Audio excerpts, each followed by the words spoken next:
गौर करें। इस टॉपिक की हमने सिर्फ शुरुआत की थी। अच्छा टॉपिक था। राजस्थान का भौतिक विभाजन, जो एग्जाम में कई बार इससे रिलेटेड क्वेश्चन भी आपसे पूछे गए। कल मैंने दो तीन पॉइंट आपको इससे रिलेटेड बताए थे कि राजस्थान का जब भौतिक विभाजन हम पढ़ना शुरू करते हैं तो प्रारंभिक एक पॉइंट लिखते हैं कि प्रारंभ में राजस्थान को तीन भागों में डिवाइड किया गया था, जिसमें एक तो नाम आता है मरु, एक का नाम आता है मेरू और एक नाम आता है मरु कांतार। मरु का मतलब तो होता है मरुस्थल, मेरू का मतलब होता है पर्वत और संपूर्ण राजस्थान को क्या बोलते हैं, मरु कांतार। फिर मैंने आपको लिखाया था कि आजादी के पश्चात राजस्थान के भौतिक विभाजन के बारे में सर्वप्रथम जिस व्यक्ति के द्वारा बताया गया उसका नाम आता है professor VC Mishra. Professor VC Mishra ने राजस्थान को कुल 7 भागों में विभाजित किया। इनकी एक बुक का नाम आता है राजस्थान का भूगोल। इसमें 7 भाग कौन कौन से, जिसमें सबसे पहले नाम आता है शुष्क क्षेत्र। अब आप सामने देखो, दूसरे नंबर पर अर्ध शुष्क क्षेत्र, तीसरा उत्तरी नहरी क्षेत्र, चौथा अरावली पर्वत श्रृंखला, पांचवा पूर्वी औद्योगिक कृषि क्षेत्र, छठा चंबल बीहड़ भूमि और सातवां लिखाया था दक्षिण पूर्वी पठारी कृषि क्षेत्र या दक्षिण पूर्वी पठारी भाग। यहां से मैंने कल बताया था, पूछा गया है, दोबारा पूछ सकता है। फिर नाम आता है एस के सेन। इन्होंने जलवायु को आधार मानते हुए राजस्थान के 2 भाग किए थे, एक तो राजस्थान और दूसरा राजस्थान पठार। कुछ खास इंपोर्टेंट है नहीं। फिर तीसरे नंबर पर हम पहुंचे थे काशी विश्वविद्यालय के प्रोफेसर रामलोचन सिंह ने एक बुक लिखी थी ए वॉल्यूम ऑफ रीजनल इंडिया।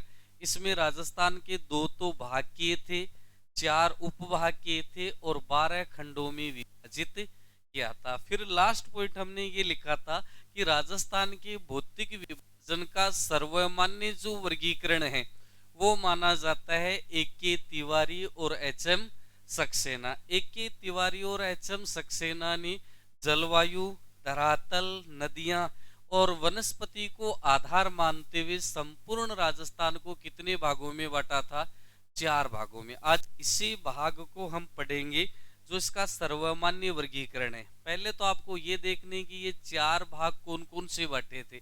तो राजस्थान को जब भी अभी भी हम देखते हैं तो राजस्थान के बिल्कुल मध्य में एक पर्वत श्रृंखला है और इस पर्वत श्रृंखला को नाम दिया जाता है अरावली पर्वत श्रृंखला।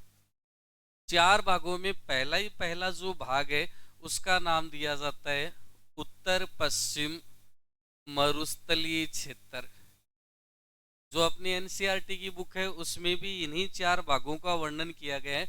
उत्तर पश्चिम मरुस्थलीय क्षेत्र, ये राजस्थान की दिशा उत्तर है, ये कौन सी है, पश्चिम। तो इसको मिलाकर उन्होंने नाम दे दिया उत्तर पश्चिम मरुस्थलीय क्षेत्र। जैसे ही हम आगे बढ़ते हैं तो इसका ये दूसरा भाग आता है और ये यहाँ पर एक पर्वत श्रृंखला है जिसे नाम दिया जाता है अरावली पर्वत श्रृंखला। अरावली से इधर पूर्व की ओर चलेंगे तो नदियां प्रवाहित होती है। जैसे इधर एक नदी का नाम आता है चंबल नदी, इसी प्रकार खमनोर की पहाड़ी, यहाँ से एक नदी प्रवाहित होती है जिसे नाम देते हैं बनास नदी। बेराठ की पहाड़ी कोटपुतली, यहाँ से जो प्रवाहित होती है बाणगंगा, और भी खूब सारी नदियां हैं और ये नदियां मिलकर मैदानी भाग का निर्माण करती हैं जो राजस्थान के पूर्व में है। इसलिए इस क्षेत्र को नाम देते हैं पूर्वी मैदानी क्षेत्र या पूर्वी मैदानी भाग। इसके बाद में राजस्थान के आप दक्षिण दिशा में चलोगे तो राजस्थान का सबसे ऊंचा पठार है यहाँ उड़िया का पठार, जो माउंट आबू सिरोही में है। यहीं पर लसाड़िया का पठार है जो वर्तमान में सलूम्बर में और पहले उदयपुर जिले में था। यहीं चित्तौड़गढ़ में मिसा का पठार है, मंदेसरा का पठार है, झालावाड़ में डग गंगधर का पठार है, बारां में साबाद का पठार। यानी यहाँ मैक्सिमम है क्या, पठार है। इसलिए इस चौथे भाग को एक नाम दिया जाता है दक्षिण पूर्वी पठारी भाग। यहीं से अपना ये टॉपिक शुरू होगा जिस पर आपको गौर करना है। राजस्थान को सामान्यतः 4 भौतिक प्रदेशों में विभाजित किया जाता है। उत्तर पश्चिम मरुस्थलीय प्रदेश, अरावली पर्वत श्रृंखला, पूर्वी मैदानी भाग और क्या नाम आ जाएगा, दक्षिण पूर्वी पठारी भाग। इन चारों के नाम आपको ध्यान में रखने। इसके बाद में इससे संबंधित दो बातों पर आपको गौर करना है। राजस्थान का टोटल क्षेत्रफल है 3,42,239.74 वर्ग किलोमीटर। इनमें से केवल 61.11% भाग पर क्या है, मरुस्थल है। मरुस्थल 61.11% भाग पर है और यहाँ पर जनसंख्या है वो लगभग राजस्थान की कितनी पाई जाती है, 40%। इसी प्रकार अरावली के पास राजस्थान के कुल क्षेत्रफल का हिस्सा तो है 9%। अगर आपसे पूछे जनसंख्या तो इसमें जनसंख्या है वो कितनी है, 10%। पूर्वी मैदानी भाग, इस पूर्वी मैदानी भाग के पास में क्षेत्रफल तो है 23%। अगर आपसे पूछे जनसंख्या तो इसके पास में है जनसंख्या 39%। दक्षिण पूर्वी पठारी भाग पटवारी में पूछा है, क्षेत्रफल तो है 6.89% और इसके पास में जनसंख्या है लगभग 11%। दोबारा गौर करें और यही याद करने का प्रयास करें। उत्तर पश्चिम मरुस्थलीय प्रदेश के पास क्षेत्रफल कितना है, जनसंख्या कितनी है, 40%। इसी प्रकार अरावली के पास में क्षेत्रफल, जनसंख्या, इसी प्रकार पूर्वी मैदानी भाग के पास में क्षेत्रफल, जनसंख्या, और लास्ट नाम आता है दक्षिण पूर्वी पठारी भाग के पास में क्षेत्रफल 6.89 और जनसंख्या 11%। यहाँ से सीधा क्वेश्चन किसी न किसी का क्षेत्रफल या जनसंख्या वो परसेंटेज में आपसे पूछ सकता है, इजी क्वेश्चन बनेगा।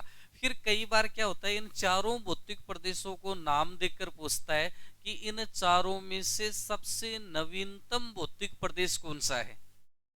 चारों के नाम दे देगा कि राजस्थान का सबसे नवीनतम भौतिक प्रदेश कौन सा है, तो ध्यान रखना सबसे नवीनतम भौतिक प्रदेश होगा उत्तर पश्चिम मरुस्थलीय प्रदेश। दोबारा गौर कर लेना, राजस्थान का सबसे नवीनतम भौतिक प्रदेश कौन सा, उत्तर पश्चिम मरुस्थलीय प्रदेश। सबसे प्राचीन कौन है, अरावली। फिर तीसरा क्वेश्चन बनेगा, इनका क्रम देकर पूछेगा कि राजस्थान के भौतिक प्रदेश बनने का सही क्रम है, तो पहले नंबर पर तो है अरावली, दूसरा दक्षिण पूर्वी पठारी भाग, तीसरा पूर्वी मैदानी भाग और चौथा क्या नाम आएगा, उत्तर पश्चिम मरुस्थलीय प्रदेश। ये बेसिक चार नाम पता होना चाहिए, क्षेत्रफल और जनसंख्या।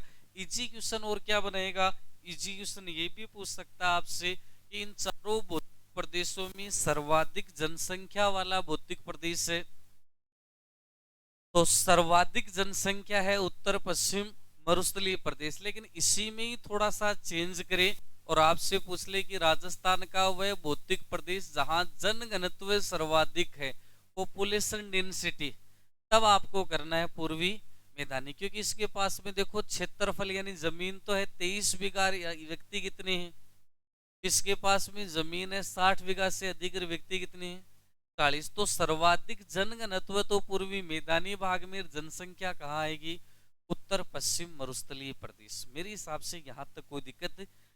अब आप बेसिक बातें समझो जिससे आप आगे बढ़ो। कहा जाता है कि जब पृथ्वी का प्रारंभिक चरण में निर्माण हुआ तो संपूर्ण जो पृथ्वी थी इसमें स्थल भाग एक जगह था और जलीय भाग एक जगह था। इस पृथ्वी में जो लैंड पार्ट है या स्थलीय भाग है, इसे एक नाम दिया जाता था पेंजिया, और इस पेंजिया के चारों ओर पूरी पृथ्वी पर विशाल जलराशि थी और इस जलराशि को नाम देते थे पेंथालासा।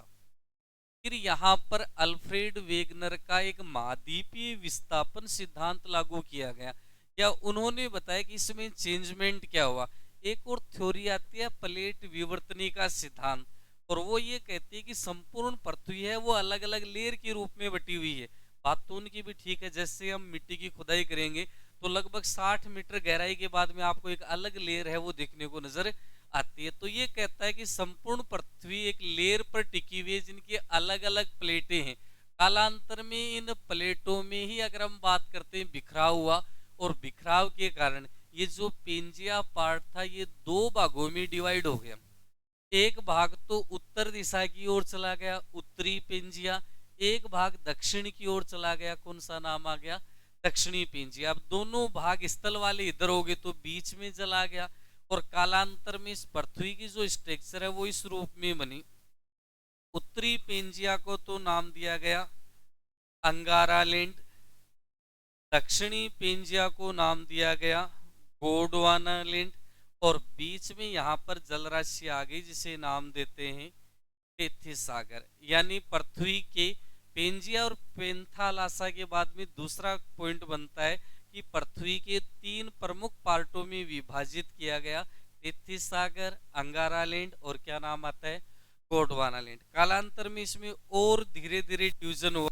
इस अंगारा लैंड से 3 महाद्वीप बन गए, जिसमें एक का नाम आता है एशिया, एक का नाम आता है यूरोप, एक का नाम आता है नॉर्थ अमेरिका यानी उत्तरी अमेरिका महाद्वीप। इस गोंडवाना लैंड से भी 4 महाद्वीप बने, जिसमें एक का नाम आता है ऑस्ट्रेलिया, एक का नाम आता है अफ्रीका, एक का नाम आता है अंटार्कटिका और एक का नाम आता है दक्षिण अमेरिका महाद्वीप। और वो हम पढ़ते हैं कि संसार में महाद्वीप कितने हैं, 7 है। अब गौर करने वाली बात यह है कि अफ्रीका महाद्वीप का टूटा हुआ भाग जो कालांतर में एशिया महाद्वीप से जुड़ा वही अपना देश है, कौन सा, भारत। अगर भारत का मतलब मैं पाकिस्तान, अफगानिस्तान, म्यांमार, नेपाल इनको जोड़कर बोल रहा हूँ। एशिया महाद्वीप में भारतीय उपमहाद्वीप को छोड़ दो और जितने भी भाग एशिया में मिलेंगे, अगर वहां पर मरुस्थल और मैदान नजर आ रहा है तो वो तो अवशेष किसके हैं, टेथिस सागर के। एशिया की बात बता रहा हूँ। पर्वत और पठार नजर आ रहे हैं तो अंगारा। लेकिन भारत अपवाद है, भारत निकला किससे है, गोंडवाना लैंड यानी अफ्रीका महाद्वीप से। तो भारत में अगर आपको कहीं पर भी पर्वत और पठार पूछे तो अवशेष किसके होंगे, पर्वत और पठार। और भारत में कहीं पर भी अगर आपको मरुस्थल और मैदान दिखाई दे तो अवशेष किसके होंगे। अब इस बात को आप दिमाग में बैठाओ, भारत में कहीं पर भी पर्वत और पठार, हिमालय अपवाद है वो अलग है, पर्वत और पठार दिखाई दे तो अवशेष किसके, और मरुस्थल और मैदान दिखाई दे तो अवशेष। अब भारत में ही अपना राज्य कौन सा, राजस्थान। राजस्थान में कहीं पर आपको पर्वत और पठार दिखाई दे तो वो तो अवशेष होंगे गोंडवाना लैंड को। कॉन्सेप्ट समझना अच्छे से। राजस्थान में कहीं पर भी आपको पर्वत और पठार दिखाई दे तो अवशेष हो गए कौन से, गोंडवाना लैंड के। राजस्थान में कहीं पर भी आपको मरुस्थल और मैदान दिखाई दे तो ये अवशेष किसके होंगे, टेथिस सागर के। अगर ये कंसेप्ट आपने समझ लिया तो राजस्थान में कहीं दिक्कत नहीं है। जैसे उत्तर पश्चिम मरुस्थलीय प्रदेश विश्व के संदर्भ में अवशेष है, तो मरुस्थल आ गया तो किसका अवशेष है, ये टेथिस सागर का। अरावली पर्वत श्रृंखला विश्व के संदर्भ में अवशेष है, पर्वत हो गया तो किसका अवशेष, पूर्वी मैदानी भाग मैदान आ गया तो अवशेष टेथिस सागर। दक्षिण पूर्वी पठारी भाग पठार आ गया तो गोंडवाना लैंड का अवशेष माना जाता है। आपको सिर्फ और सिर्फ इतनी बात ध्यान में रखनी है कि मरुस्थल और मैदान, मैं और मैं, वो तो अवशेष किसके हैं, टेथिस सागर के। पै और पै, पर्वत और पठार, वो किसके अवशेष हैं, गोंडवाना लैंड के। मेरे हिसाब से तो कोई दिक्कत नहीं है। अब अगर हम बात करते हैं, ये तो हमने विश्व के संदर्भ में देखा, आपको सिर्फ और सिर्फ अगला ये पूछे कि आप भारत के संदर्भ में ही बताओ हमें, क्योंकि भारत के अंतर्गत ही राजस्थान कौन सी दिशा में है, भारत के उत्तर पश्चिम, हमने शुरुआत में पढ़ा था। अगला अगर आपसे एग्जाम में ये कहे कि हमें विश्व का मतलब ही नहीं है, हमें तो आप सिर्फ और सिर्फ भारत में बता दो कि राजस्थान है वो किसका पार्ट माना जाता है।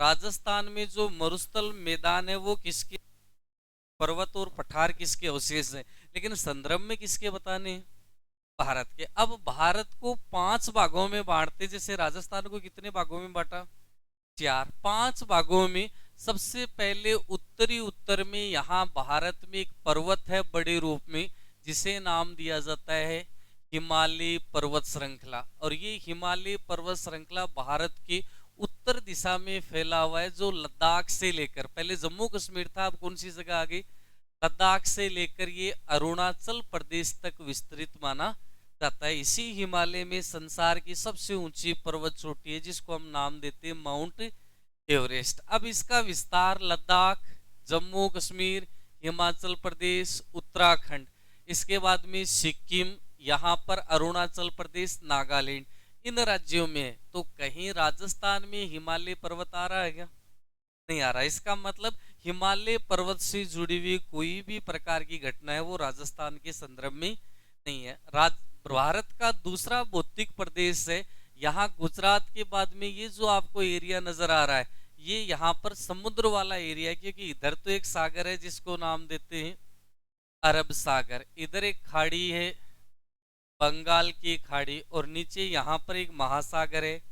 तो भारत का दूसरा भौतिक प्रदेश बताता है तटीय क्षेत्र, समुद्र तट के किनारे का ये जो भाग है इसको नाम दिया जाता है तटीय क्षेत्र। इस तटीय क्षेत्र पर भारत के कुल 9 राज्य हैं, जिसमें पहला राज्य है गुजरात, दूसरा गुजरात से जस्ट नीचे चलेंगे महाराष्ट्र, महाराष्ट्र के बाद में गोवा, गोवा के बाद में कर्नाटक, कर्नाटक के बाद में केरल, इधर आप चलोगे तमिलनाडु, आंध्र प्रदेश, उड़ीसा और वेस्ट बंगाल, और यहाँ पर नवीनतम आ जाएगा कौन सा, तेलंगाना। क्या इन राज्यों में कहीं पर राजस्थान का नाम है? इसका मतलब भारत के संदर्भ में तटीय क्षेत्र पर भी राजस्थान का कोई संबंध नहीं है। फिर अगर हम बात करते हैं, इस अरब सागर में कई द्वीप हैं और बंगाल की खाड़ी में भी कई द्वीप हैं, जिसको तीसरा भौतिक प्रदेश बताते हैं भारत में द्वीप समूह है, जिसमें कभी न कभी आपने नाम सुना होगा लक्षद्वीप, और यहाँ पर एक द्वीप का नाम आता है अंडमान निकोबार द्वीप समूह। इनका भी राजस्थान से कोई जुड़ाव नहीं है। यानी पूरे भारत को 5 भौतिक प्रदेशों में हमने बांटा है। ये हिमालय है, ये तटीय क्षेत्र है, ये द्वीप समूह है। 5 में से कितने हो गए? बच गए 2। वो गौर करो, इन हिमालय में जैसे ही बर्फ पिघलती है या बारिश होती है तो यहाँ पर्वतों से नदियां निकलती है, और इस नदियों के द्वारा इस क्षेत्र में मैदानी भाग का निर्माण किया जाता है। यानी जहां जहां नदियां पाई जाती हैं वो क्षेत्र कहा जाता है उत्तर का विशाल मैदान। यानी भारत के संदर्भ में ये दिशा है उत्तर, आकार में बड़ा है तो विशाल, और नदियों के द्वारा किसका निर्माण किया गया? मैदान का निर्माण किया गया। प्राचीन समय में यहाँ राजस्थान के इधर से एक नदी भी बहती थी, सरस्वती, सुना है नाम कभी? जिसे आजकल हम घग्गर नदी का पेटा बता रहे हैं, प्राचीन सरस्वती नदी बहती थी। इस क्षेत्र में अभी मैदान तो नहीं है, लेकिन धीरे धीरे नदी नहीं पहुंचने के कारण ये क्षेत्र किस में बदल गया? यानी किसी जमाने में तो इस क्षेत्र में क्या थी? नदी थी। यानी भारत का ये जो भौतिक विभाजन है इसको हम बोलते हैं उत्तर का विशाल मैदान। अब राजस्थान में उत्तर के विशाल मैदान के कौन से 2 भाग है? तो एक तो कौन सा है और दूसरा कौन सा है? समझ तो रहे हो ना इस बात को? यानी भारत के संदर्भ में पूछ ले उत्तर पश्चिम मरुस्थलीय प्रदेश किसका अवशेष है, तो आप किसका बताओगे? उत्तर के विशाल मैदान का अवशेष। दूसरा पूर्वी मैदानी भाग, यहाँ पर भी नदियां बहती हैं, वो भी किसका अवशेष होगा? उत्तर का विशाल मैदान। भारत का ये जो भाग है दक्षिण में, ये प्रायद्वीपीय पठारी भाग है, और इस भाग में विभिन्न प्रकार के पर्वत और पठारी क्षेत्र दक्षिण वाले सम्मिलित होते हैं। राजस्थान के संदर्भ में ये भाग एक तो अरावली का है और एक कौन सा है? दक्षिण पूर्वी पठारी भाग। अब मैं दोनों बातें बोल रहा हूं, ध्यानपूर्वक सुने। राजस्थान को 4 भौतिक प्रदेशों में बांटते हैं, जिसमें पहला नाम आता है उत्तर पश्चिम मरुस्थलीय प्रदेश। इसके पास में क्षेत्रफल तो है 61.11, जनसंख्या है 40%। विश्व के संदर्भ में मरुस्थल अवशेष है, भारत के संदर्भ में ये अवशेष है उत्तर का विशाल मैदान। दूसरा अरावली पर्वत श्रृंखला, क्षेत्रफल है इसके पास में, जनसंख्या इसके पास में 10%। विश्व के संदर्भ में अरावली पर्वत श्रृंखला अवशेष है गोंडवाना लैंड का, और भारत के संदर्भ में दक्षिण प्रायद्वीपीय पठारी भाग। दोबारा बोल रहा हूं, भारत के संदर्भ में दक्षिण प्रायद्वीपीय पठारी भाग। फिर आगे बढ़ते हैं, पूर्वी मैदानी भाग क्षेत्रफल कितना है, जनसंख्या, भारत के संदर्भ में मैदान अवशेष, और सॉरी विश्व के संदर्भ में, भारत के संदर्भ में आ जाएंगे उत्तर का विशाल मैदान। लास्ट नाम आता है दक्षिण पूर्वी पठारी भाग, क्षेत्रफल 6.89, जनसंख्या। अगर विश्व के संदर्भ में पठार अवशेष पूछे तब, और भारत के संदर्भ में दक्षिण प्रायद्वीपीय पठारी भाग। अब इसको मैं अच्छे से प्रत्येक बातें आपको समझाई है, और अब इसको अच्छे से हम लिखते हैं, किस रूप में लिख पाए देखना एक बार ध्यान से। हम वर्गीकरण पढ़ रहे हैं, राजस्थान का भौतिक विभाजन, और वर्गीकरण मैंने आपको बताया है, एक तो नाम आता है AK तिवारी, और दूसरा नाम आता है HM सक्सेना। AK तिवारी और HM सक्सेना के अनुसार क्या पढ़ रहे हैं हम, राजस्थान का भौतिक विभाजन। आप यहीं से इस टॉपिक की शुरुआत मान सकते हो जो हमें पढ़ना है। अगर हम बात करते हैं इनके वर्गीकरण का प्रमुख आधार क्या है, तो 3-4 नाम बताए अगर आपके ध्यान में है। एक तो है धरातल, दूसरा नाम आता है नदियां, तीसरा नाम आता है जलवायु, और एक दो नाम वनस्पति वगैरह वो भी हम मान सकते हैं। धरातल, नदियां और जलवायु के आधार पर राजस्थान का भौतिक विभाजन, और इन्होंने संपूर्ण राजस्थान को कितने भागों में बांटा है, 4 भाग। अब चारों भागों के आप आराम से नाम बता सकते हो जो हमने थोड़ी देर पहले लिखे हैं।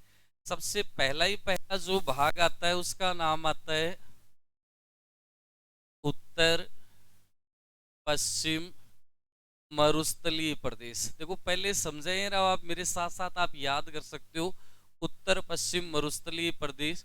दूसरा जो भौतिक विभाजन है वो क्या नाम रखा गया है यहाँ पर, तो दूसरा नाम आ गया अरावली श्रृंखला।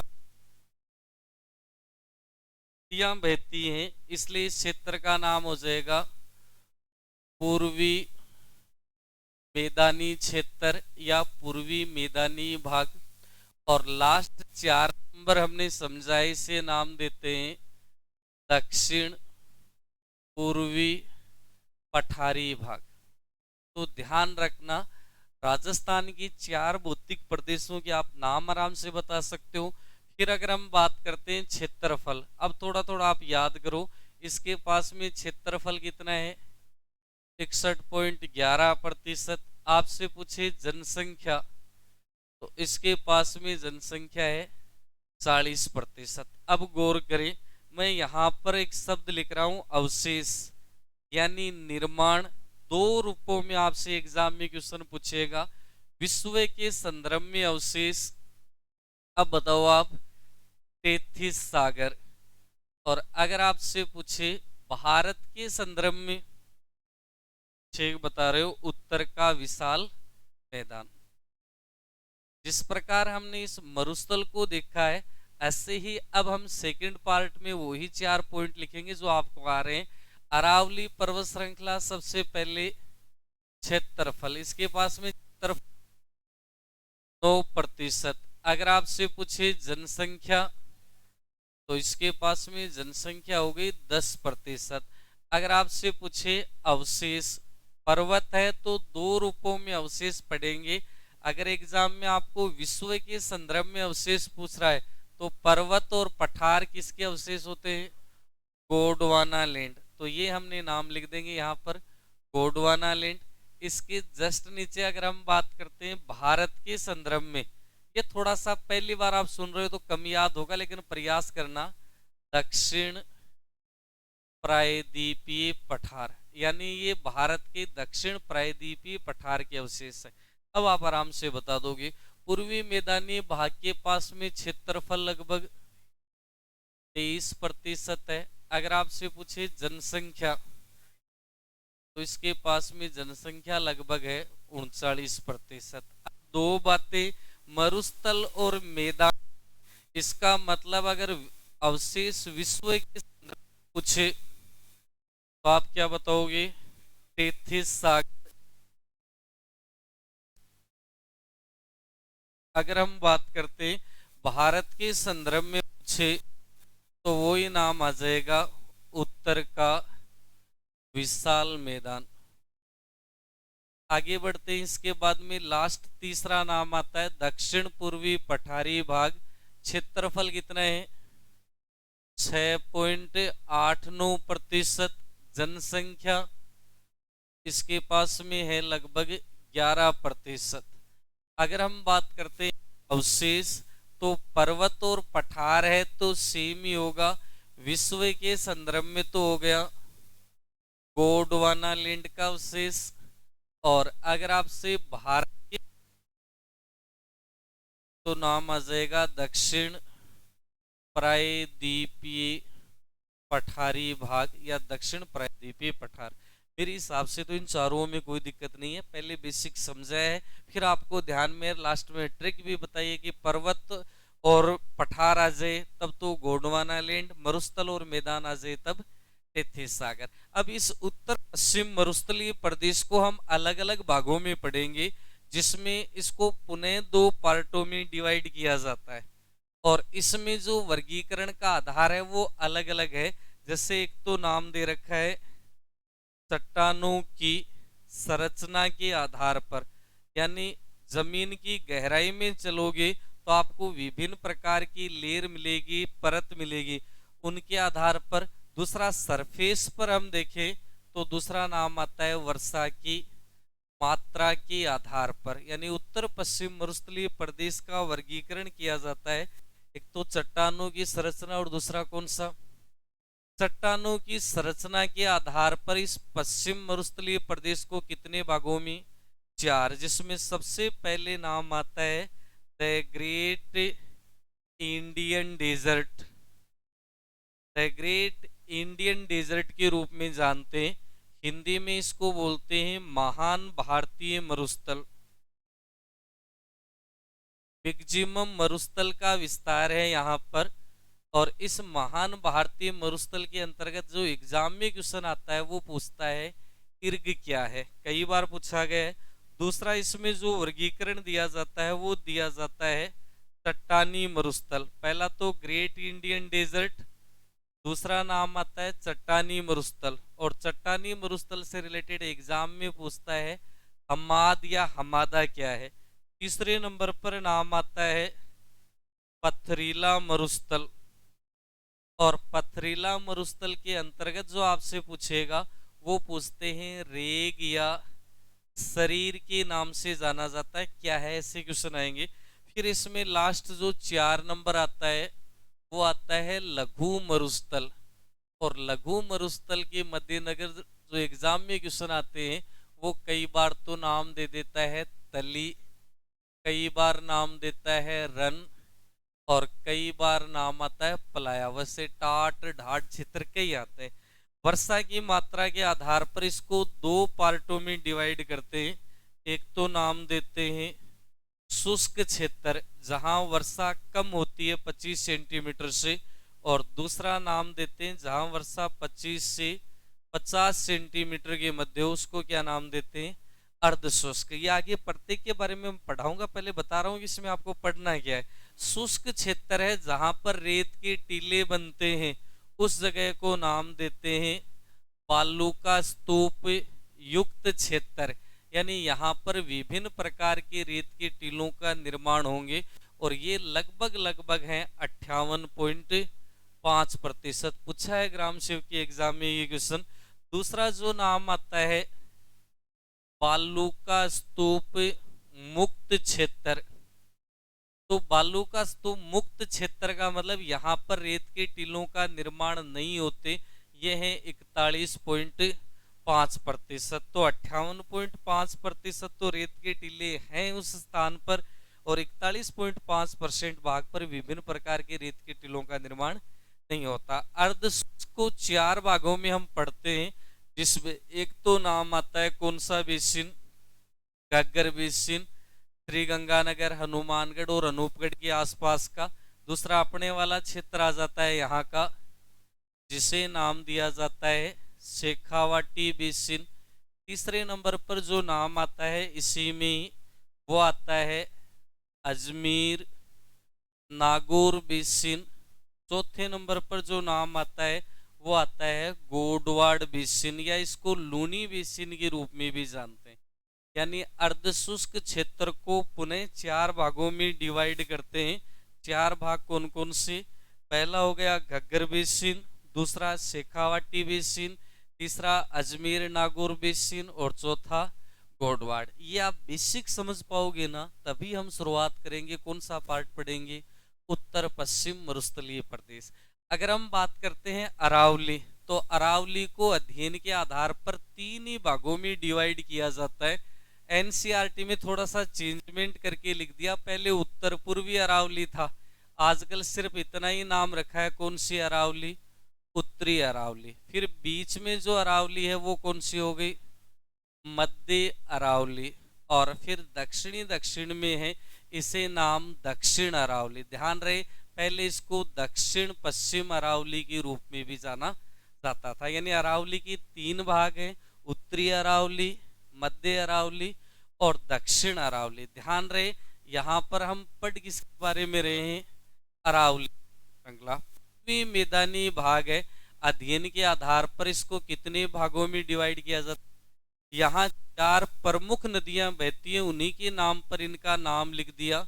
जैसे एक तो नदी के रूप में है माही, तो नाम हो गया कौन सा बेसिन? माही बेसिन। एक नदी है चंबल, तो उसके नाम पर नाम हो गया चंबल बेसिन। एक नदी राजस्थान में बहती है बाणगंगा, तो इसके नाम पर क्या हो गया? बाणगंगा बेसिन। एक चंबल की सबसे बड़ी सहायक नदी है बनास, तो इसके नाम पर क्या हो गया? बनास बेसिन। फिलहाल आपको सिर्फ इनको देखना है, क्योंकि प्रत्येक को हम अलग से पढ़ेंगे तो आराम से ये समझ में आएंगे। आपको तो बस ये ध्यान में रखना है कि मैदानी भाग को कितने भागों में डिवाइड करते हैं? 4। माही बेसिन, चंबल बेसिन, बाणगंगा और बनास बेसिन। और लास्ट जो दक्षिण पूर्वी पठारी भाग है, इसको कितने भागों में बांटते हैं? 2 भागों में। और ये 2 कौन कौन से? जिसमें एक तो नाम आता है ये विंध्य, एक विंध्यन कांगार भूमि क्षेत्र, एक नाम ये आता है कांगार भूमि क्षेत्र। आगे प्रत्येक के बारे में चंबल डांग क्षेत्र में आपको बताऊंगा। दूसरे नंबर पर जो नाम आता है वो नाम आता है दक्कन ट्रेप क्षेत्र, जिसको हम हाड़ौती का पठार के नाम से भी जानते हैं। ये पूरा का पूरा टॉपिक है जो आपको इसी रूप में पढ़ना है।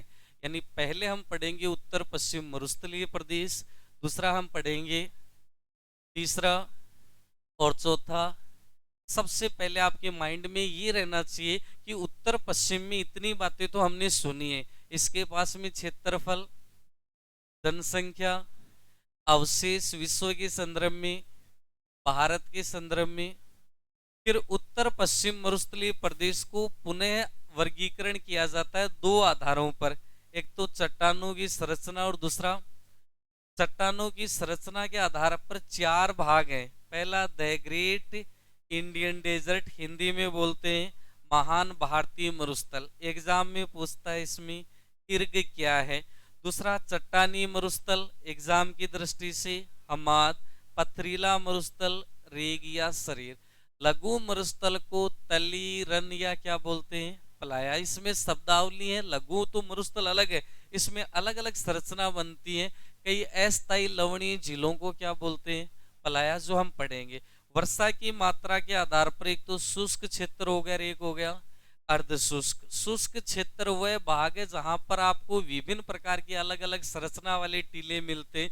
तो जहां रेत के टीले मिलते हैं वो है बालू का स्तूप युक्त क्षेत्र। युक्त का मतलब है यहाँ पर 58.5% भाग पर रेत के टीले हैं वो पाए जाते हैं। दूसरा वह भाग जहां पर रेत के टीले नहीं होते उसको नाम देते हैं बालू का स्तूप मुक्त क्षेत्र 41.5। एक क्वेश्चन इस डायग्राम से सीधा पूछेगा आप में, अब वो डिपेंड आप पर है कि आप इसको किस प्रकार से कैचअप कर पाते हो। क्वेश्चन तो सीधा आएगा। फिर अगर आपसे पूछे कि अरावली के पास में क्षेत्रफल कितना, जनसंख्या, अवशेष विश्व के संदर्भ में, भारत के संदर्भ में। अरावली के तीन ही तो भाग हैं, उत्तरी अरावली और दक्षिण अरावली। पूर्वी मैदानी भाग क्षेत्रफल, जनसंख्या, विश्व के संदर्भ में अवशेष, भारत के संदर्भ में। चार नदियों के तो नाम याद करने हैं, माही, चंबल, बाणगंगा और बनास। दक्षिण पूर्वी पठारी भाग क्षेत्रफल, जनसंख्या, अवशेष अगर पठार है तो गोंडवाना लैंड हो गया, और भारत के संदर्भ में दक्षिण प्रायद्वीपीय पठार। दो भाग हैं, विंध्यन कांगार भूमि क्षेत्र और दक्कन ट्रीप क्षेत्र। इजी से इजी क्वेश्चन। सबसे नवीनतम भौतिक प्रदेश है, सबसे प्राचीन, क्षेत्रफल और जनसंख्या में सबसे बड़ा, क्योंकि क्षेत्रफल भी 61 है और जनसंख्या भी। अगर आपसे पूछे कि जनसंख्या की दृष्टि से सबसे छोटा, अरावली। ठीक है, अब इसको ढंग से एक बार ऐसा का ऐसा बना लो, क्योंकि ये बनाने के बाद में हम शुरुआत यहां से करेंगे। कौन सा पार्ट? उत्तर पश्चिम मरुस्थलीय प्रदेश। करो दे मत। हाँ, पर आपको लगे कि समझ में नहीं आ रहा ना, बेझिझक दोबारा पूछ लेना इसमें, और आगे इसी चीज को हम आगे बढ़ेंगे भाई प्रत्येक को।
अरे अकेले फोटो खींचने में कोई फायदा वाली बात कुने बनाओ बेटे बेटे।